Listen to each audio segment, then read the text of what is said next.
Hi, everybody. I'm so happy to be here with you. And I actually feel such an excitement in my heart, in my emotions right now. It just started to bubble up even more as I walked up here to speak to you, because I believe that this message today is going to be one of impact in your life. At least I hope so. You know, one of the reasons that we are doing these broadcasts and putting out our teachings is that we want to know and pursue living a limitless life. It's inspired by our recent Catalyst Leadership Academy that we ran. And last year we had named it Limitless. That was the theme. Every year we have a theme. And I've said this before, but to share with you again, we had this theme Limitless, and then we have a quarantine that is a lot of external limitation. And through all of that, we decided to rename it, the theme, Isolated but Limitless. And why? Because to be limitless, it's not dependent on our external circumstances, though we often think so, and that's how we normally equate it. But to truly live limitless is to live from internal power on the inside. So we're putting out a series of messages. We're putting out these lives, and then, of course, recorded for those of you that want to watch it in days to come, because we want to see all of us come out of ruts that we've been in, places that we've been stuck, where we've had limitation, where we haven't known how to go from where we are now into our next level. Maybe we've been circulating, in a pain of the past, an anger or frustration of the past, not knowing how to get out. Maybe we just sense in our heart, it's time for something new. It's time for another level in our life, but we don't quite know how to get there. All of these things can be happening in our life. And what I've learned more than ever in my whole life, and especially in the last year, is that the more I work on my insides, then the more I can live out of abundance, freedom, and break limitations to live an empowered life. So today's topic is a part of all of this, and it's looking at the difference between power and control. Anybody out there like to control things? Anybody out there want to navigate what's going on around them, control it, control other people's behavior? Oh, come on. We all do it, right? We want to control what's happening around us so that we feel better. We want to control our husband, our brother, our friend, our kids, right? Because if they do what we want them to do, they act, they behave, they have the emotions that we think are good, then we feel better, right? Don't we just kind of naturally go into that mode? We do, all of us. But I want to look today at what is control and what is power, and which is the one that we want to cultivate and grow in our life, and which is the one that we want to let go of. At least let go of a bit more and more, and cultivate the power that's on the inside of us. So first, let's just look at power and control in general, overall. The definition of power, if you just look it up, Google it, look in a dictionary, the definition of power is capacity and ability to do something. Okay, another definition, which I like, is supply with mechanical or electrical energy. When I read that definition, I think about my power bank that I plug my phone into, right? That power bank is a supply of energy so that my phone can function, especially when the batteries come down. I need another supply source to supply the energy for the functioning of the battery. That's just a general definition of what power is. A general definition of control is this. Control is to determine the behavior, to supervise or direct the running of, right? So, we can use power and control in a lot of different ways when we speak about it, we think about it. We might think about power and control in a leadership capacity, right? Like we want a leader. We want the pilot of the plane. We want the captain of the ship. We want the CEO of the organization to be in power and to control and navigate the forward motion, right? That's a healthy thing. That's a good thing. But that's not the type of power and control that I want to talk about today. Not things in leadership, not running stuff, not organizing events, though needed and though just a whole nother topic, then my focus today. What I want to focus on is power and control and how it relates to our emotional state. Okay? How it relates to how we're doing emotionally. One of the things I believe this message will do is if we can grasp the concepts and we can implement them in our life and we can grow in these concepts, it will help us in our emotional health. How do we be healthy on the inside? How do we have emotional health?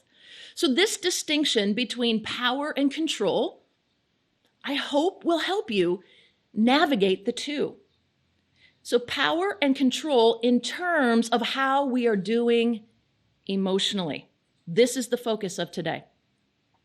So here's how I want to define it. Here's how I want to look at it. Power is internally focused and control is externally focused. I'll say it again. Power comes from the inside. It's internally focused, and control is externally focused. That's the way we will define it for today. That's the way we will look at it. And that's the way we can look at life. And when we're having different emotions, we're navigating life circumstances, we can continually ask ourselves a question. Am I operating from power, or am I trying to control? That's just a great momentary question that we can pause, that we can look at our thoughts, our beliefs, our actions, our viewpoints, and say, where am I navigating from? From internal power, or am I trying to externally control? Let me explain more what I mean. We all have emotion. And one of the things I really want to get across as I teach and continue to say over and over is that there is no emotion that is bad. You say, what? There's a lot of bad emotions. Well, emotions are navigational systems for us. They help us understand what's going on at a deeper level. So if we have a negative emotion and then we just go into an automatic response to try to remove it, to try to push it down, to try to change something outside of us, to change the negativity that we're feeling, then we're not living in as much power as we could. And I think this is what we do with emotions, right? We're just used to feeling them and we just go with them. And then we've learned coping mechanisms. We all have patterns. We have habits of what we do with particular emotions. Some of us, there's certain emotions that we really don't like when we feel it, but we felt it a lot of times in our life and we've learned what to do. We just have a habit of what we do. I think you can relate to what I'm saying. Maybe it's when anger comes up, or it's anxiety, or maybe it's joy, or it's excitement. It could be so many different emotions, right? But we just usually just go with them and don't really assess where they're coming from, and then our subsequent actions that come after the emotion. Because do you know, actually, our emotions will then drive our action, right? We feel an emotion and then we act from it. And if we look at it even deeper than that, and I will do other sessions on this, is that thoughts below going on in both our conscious and our subconscious and our deep belief, those thought structures, those beliefs, those ways of looking at life and thinking about life and picturing life, those then produce emotion. And from emotion, then there is action. And normally our action, when we feel uncomfortable, when we feel pain, we feel stress, we feel discomfort, we automatically, often without thinking, try to change something outside of us, don't we? We find the source of our pain. We point and we blame. This is what's causing me to feel like this. I'm afraid because of. I'm stressed because of this. I'm uncomfortable because of this, right? We intuitively assign responsibility to people, to events, to circumstances as the source of our stress, our pain, and our discomfort. I think it's just human, like being a human, we do this, right? We just automatically think that causes me to feel like this. I'll say it one more time. We intuitively, just naturally seem to go into this mode where we assign responsibility to the people around us, to events that are happening, to circumstances happening to us as the source of our stress, our pain, and our discomfort. And when we perceive that as the source, what do? To try to feel better, we try to change the outside. We tell that person, if you would act differently, if you wouldn't say such a thing, I wouldn't feel like this. When you said this, it hurt me. Now, hear me out.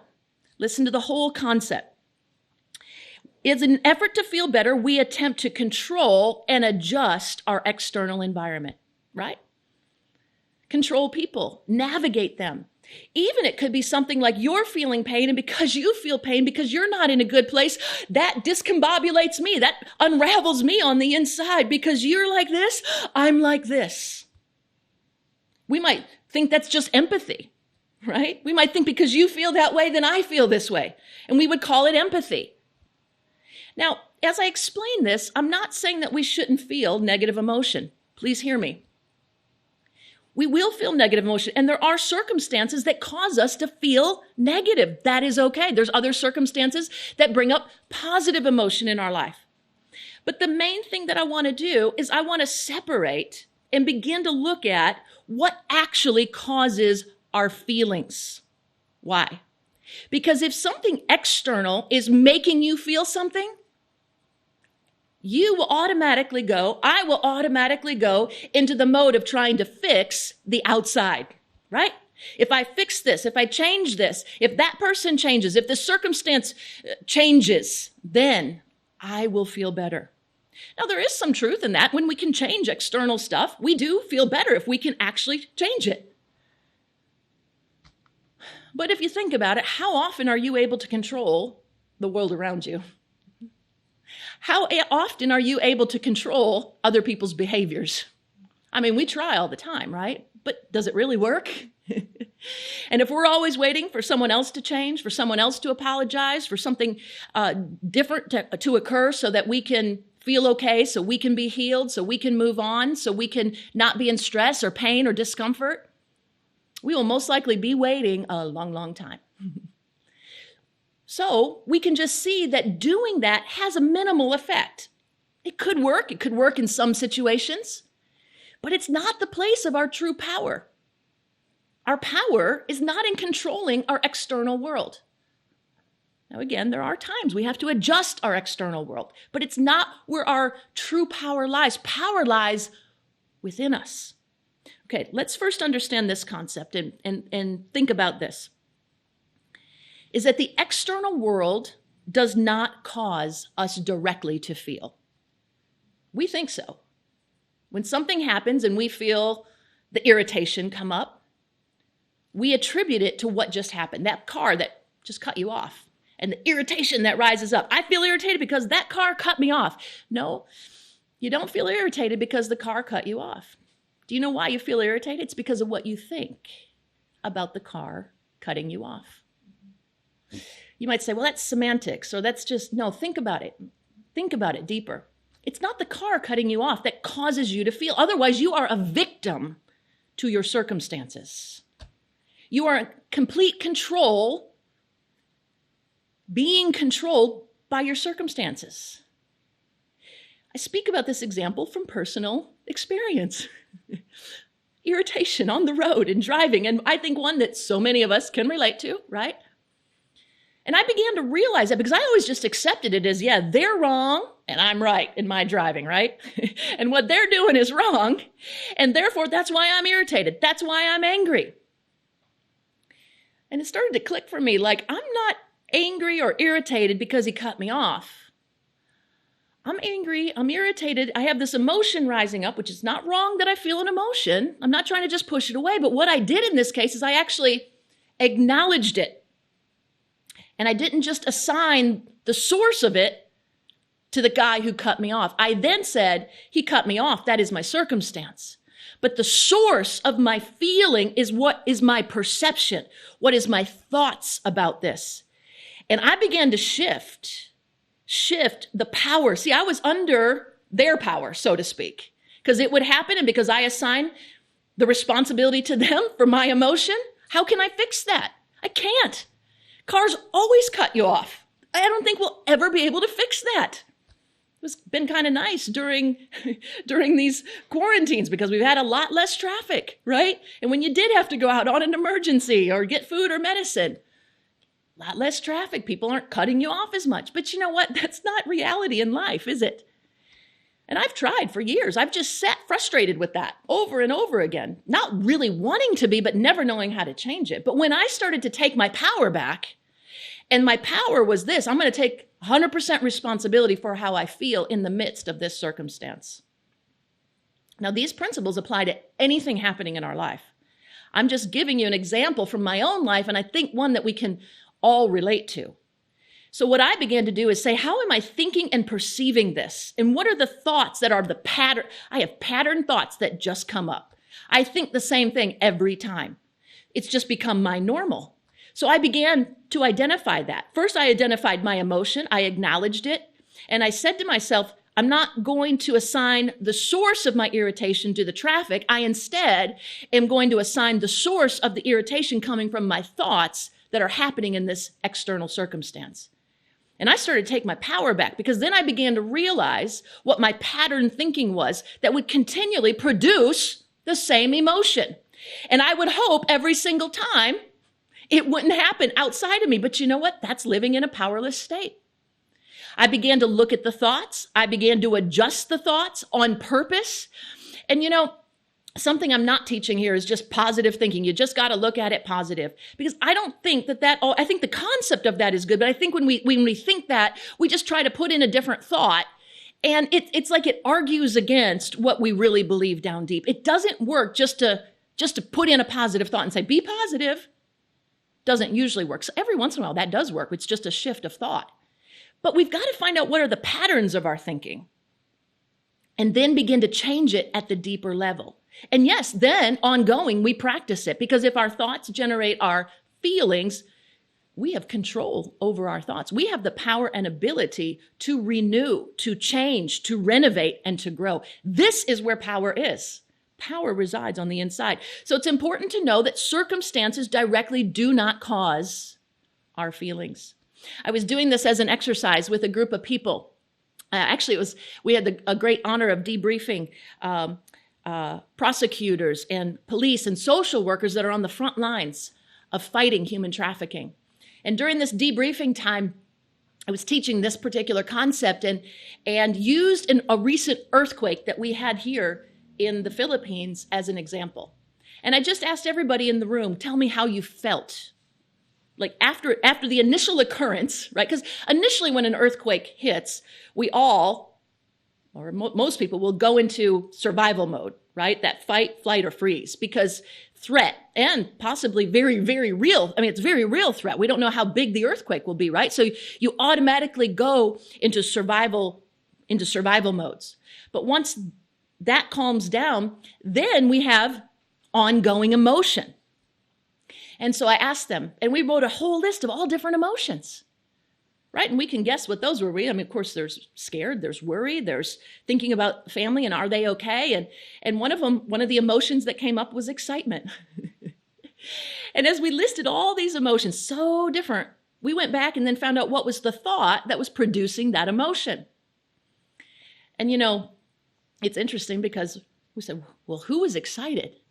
And one of the parents in there said, my kids, they were excited. They weren't scared. They weren't worried. They were excited. Why? What were they thinking? They were thinking, we don't have to go to school.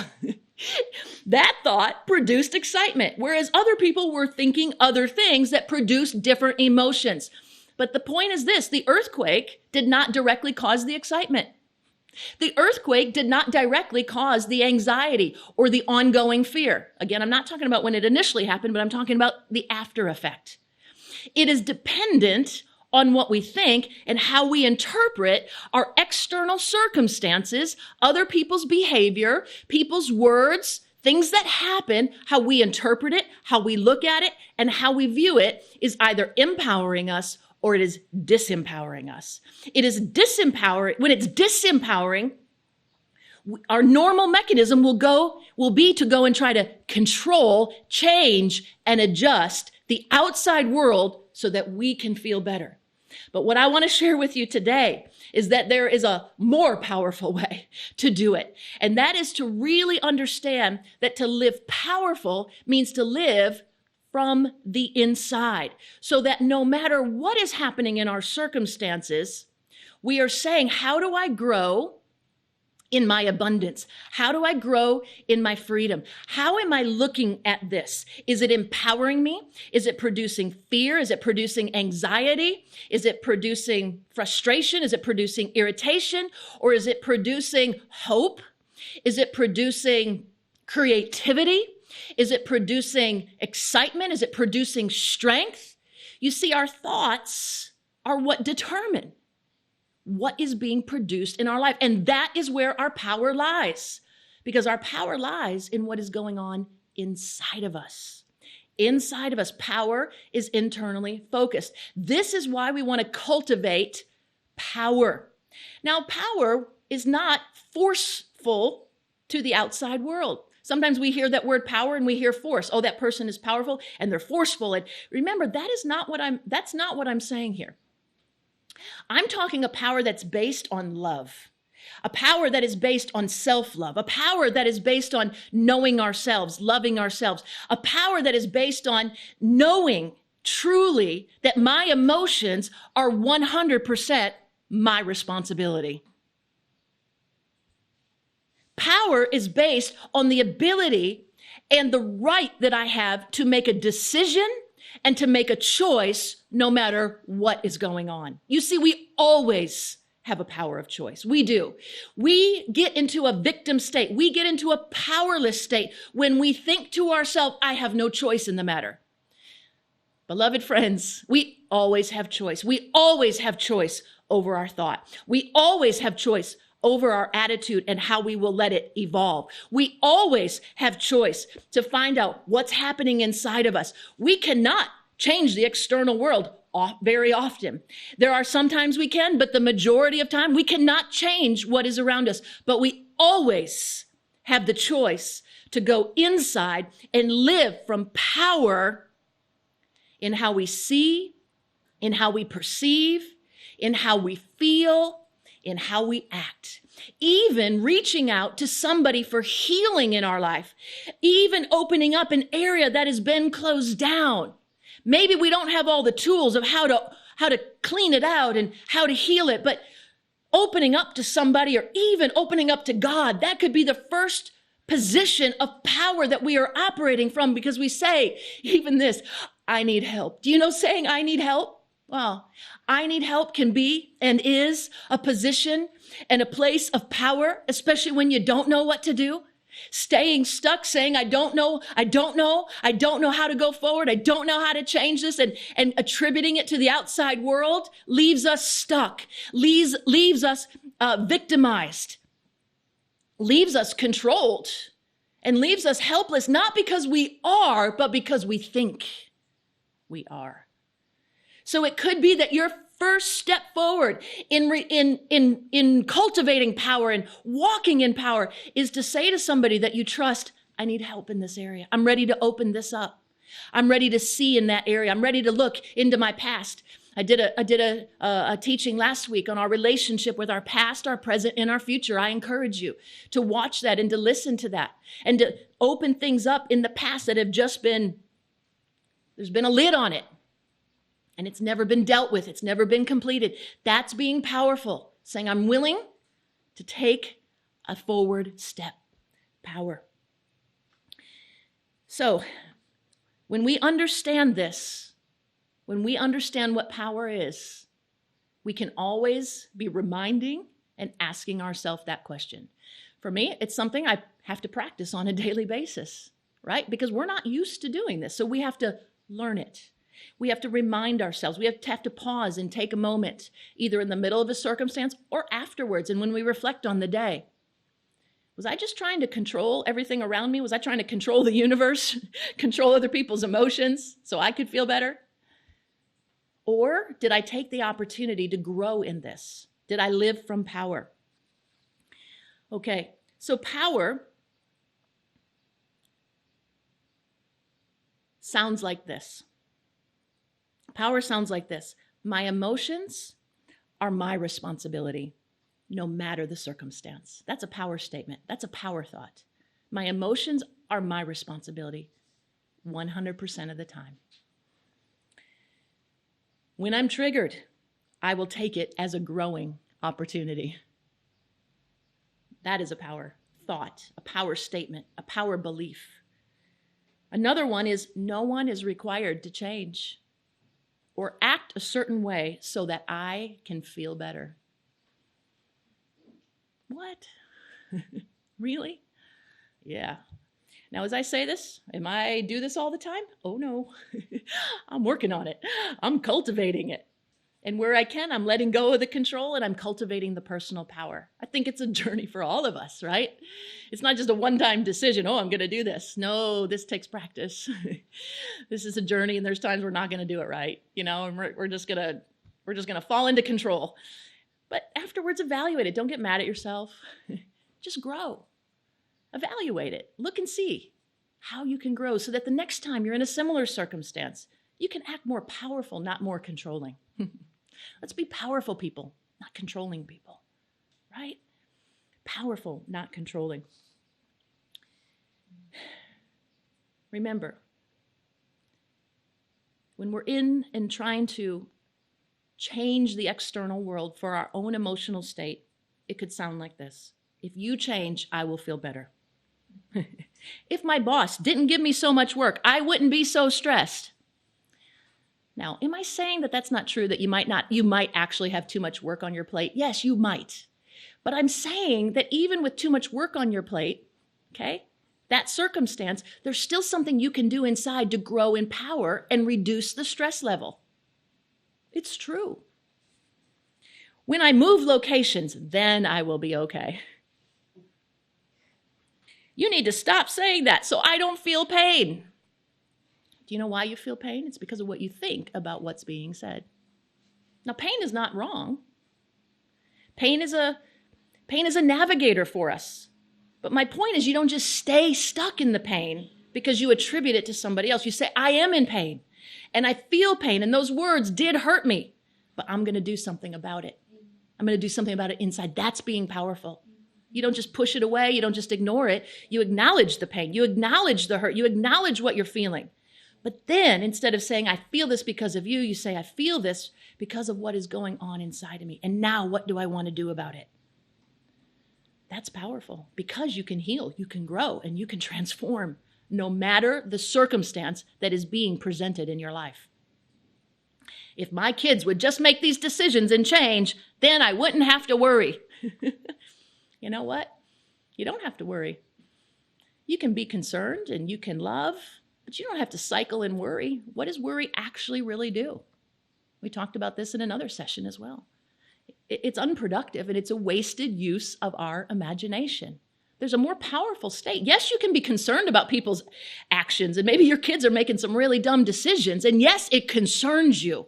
But to loop in worry is unproductive. What I'm saying is find something that will produce and create and take you forward, and that your emotional state is not lassoed and held captive by somebody else's actions.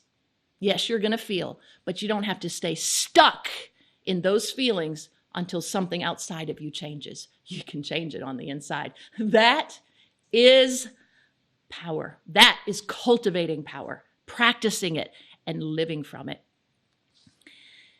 The last thing I just want us to look at is circumstances around us. And how do we look at our circumstances? How do we perceive them?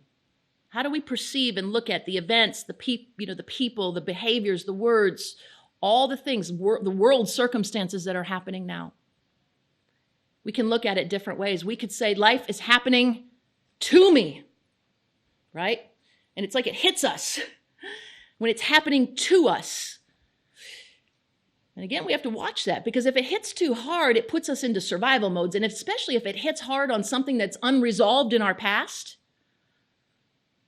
we click into the most basic survival mechanisms in our life, fight, flight, or freeze, because we are under threat or perceived threat. And circumstances are happening to us. And again, when I say when we're triggered, it's usually hitting on something in our past that is unresolved. And then we have all different types of reactions that come to us when we look at it as coming to us. Or do we look at life and circumstances as against us? This is against me. And I was in a mindset probably years ago, and still I hear people talking about under attack. I'm so under attack, and the enemy is attacking me here, and I'm under attack, and sometimes even the attack is attributed to, it's the measurement of impact that they're making. Well, I'm being attacked because I'm making this impact, because I'm doing this, and therefore I'm being attacked. I got out of that mindset a long, long time ago. I said, I am not going to measure my impact by the level of attack that I'm getting, because every time I make more impact, that means I'm going to get attacked more. Heck no, that is not my measuring stick, and I'm not going to see the world as an attack.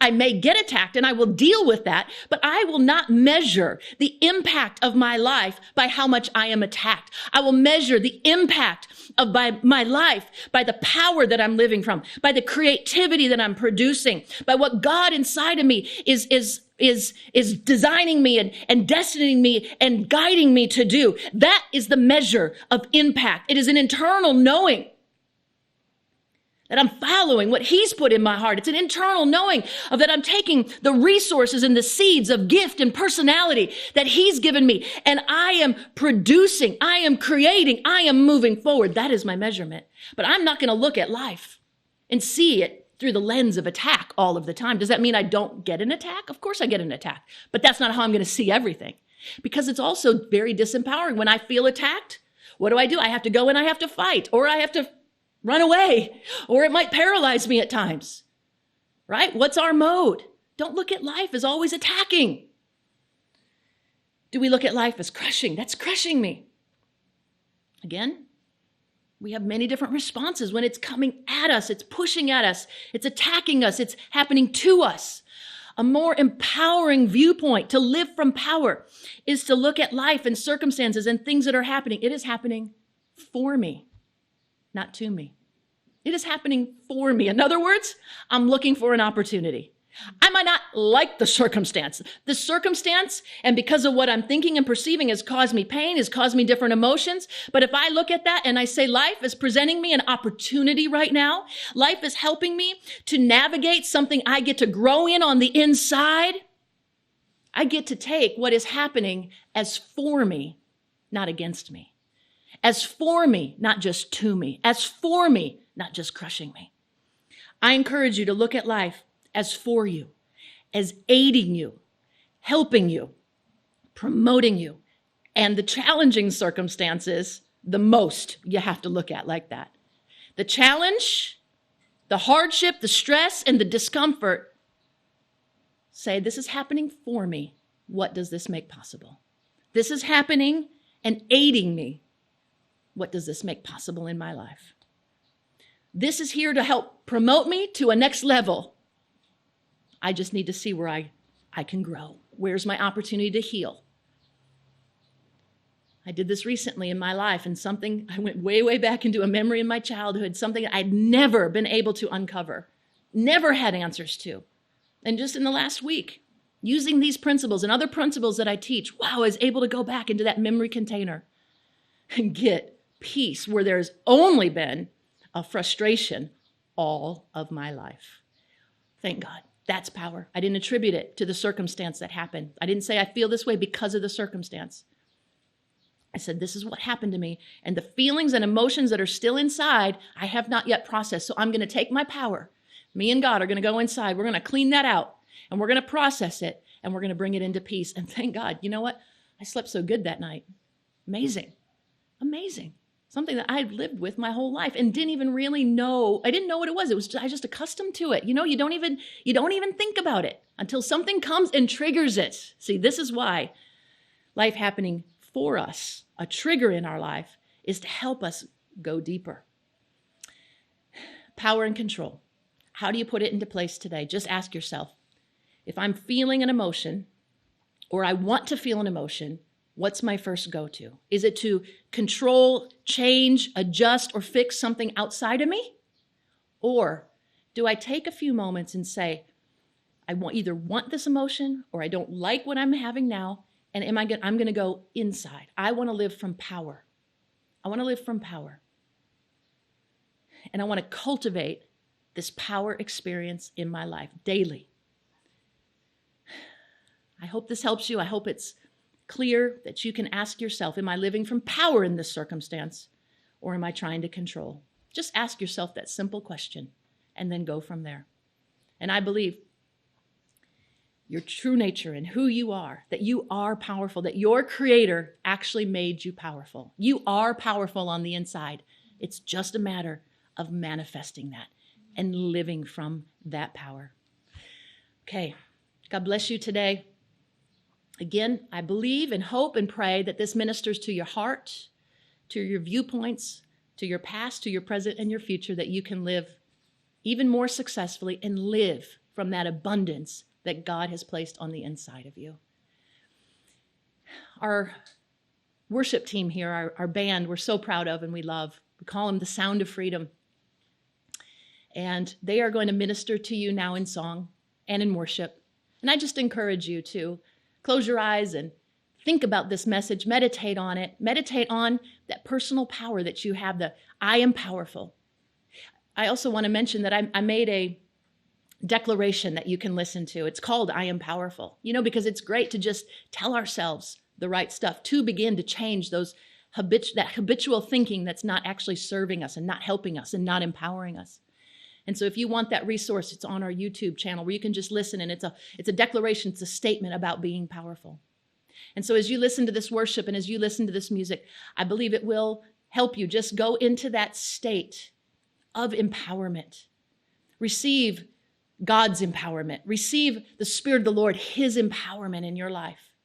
Receive His grace. His grace is His ability in you to do what you cannot do. His grace is amazing and His love is unconditional.